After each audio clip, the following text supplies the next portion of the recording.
টিকাটুলির মামুন প্লাজায় কেমিক্যাল গুদামের আগুন ২ ঘন্টার চেষ্টায় সকাল ৭টার দিকে নিয়ন্ত্রণে আনে ফায়ার সার্ভিস। ১২তলা ভবনের ৩য় তলায় লাগা আগুন নেভাতে কাজ করে ৭টি ফায়ার ইউনিট।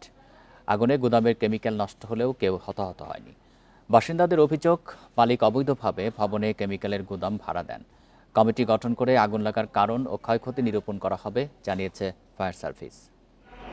বান্ডেল থাকলে প্রতি সেনমানিতে টাকা বাঁচবে। বিকাশ সেনমানি বান্ডেল কিনে জিতুন প্রতি লেনদেনে। ভোরে টিকাটুলির মামুন প্লাজার ৩য় তলার মসজিদে ফজরের নামাজ আদায় করছিলেন মুসল্লিরা। এ সময় বিকট শব্দে কেঁপে ওঠে ভবন। ৩য় তলার অপর পাশে কেমিক্যালের গুদামে বিস্ফোরণের পর আগুন ধরে যায়। আগুন নেভানোর চেষ্টা ব্যর্থ হলে ফায়ার সার্ভিসে খবর দেন বাসিন্দারা। দ্রুত নিচে নেমে আসেন ফ্ল্যাটের বাসিন্দারা। খবর পাওয়ার পর ভোর ৫টা ৭ মিনিটে ঘটনাস্থলে পৌঁছায় ফায়ার সার্ভিসের প্রথম ইউনিট। কেমিক্যালের আগুনের তীব্রতা বাড়ায় যোগ দেয় মোট ৭টি ইউনিট। গুদামের কেমিক্যালের ধোঁয়া ও তীব্র গন্ধে আগুন নেভাতে বেগ পেতে হয় ফায়ার সার্ভিস কর্মীদের। ২ ঘন্টা পর নিয়ন্ত্রণে আসে আগুন।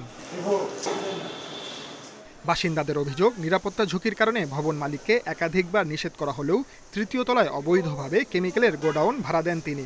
আবাসিক ভবন থেকে কেমিক্যাল গোডাউনটি দ্রুত সরানোর দাবি তাদের।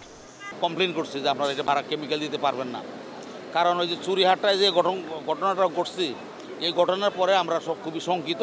আমরা বলছি যে তারা বলছে যে না, আমরা কোনো কেমিক্যাল দিই না। তাহলে এইগুলা কি? এই জায়গার মধ্যে সে অবৈধভাবে গুডাউন ভাড়া দিছে। ভাড়া দেওয়ার জন্য তারা বারবার বারণা করছি, কিন্তু সে শুনে নাই। পরবর্তী সে আমার নামে আবার এখানকার একজনের নামে সে মামলাও দিচ্ছে, যাতে নিয়ে আমরা দমে যাই। প্রাথমিকভাবে আগুন লাগার কারণ ও ক্ষয়ক্ষতির পরিমাণ জানা যায়নি, বলছে ফায়ার সার্ভিস। এ বিষয়ে কমিটি গঠনের কথা জানালেন কর্মকর্তা। আবাসিক ভবনে কেমিক্যালের গোডাউন করার অনুমোদন নেওয়া হয়েছিল কিনা তা খতিয়ে দেখা হবে। আগুন এখন সম্পূর্ণ আমাদের নিয়ন্ত্রণে আছে, বাট আরও কিছু সময় লাগবে। আমরা পর্যবেক্ষণে রাখবো, যদিও এটা যদি কেমিক্যালের আগুন যেহেতু, সেজন্য আমাদের এটা একটু দেখতে হবে, একটু সময় লাগবে। এখনও পর্যন্ত আমরা নিহত বা হতাহতের কোনো খবর পাই নাই। আমাদের আশা ও বিশ্বাস যে কোনো আহত নিহত নাই। ক্ষয়ক্ষতির পরিমাণটা আমরা এখনই বলতে পারবো না, এখনও আমরা কাজ করছি। আগুন লাগার পর ভবনের বাসিন্দারা দ্রুত বের হতে পারায় কেউ হতাহত হয়নি।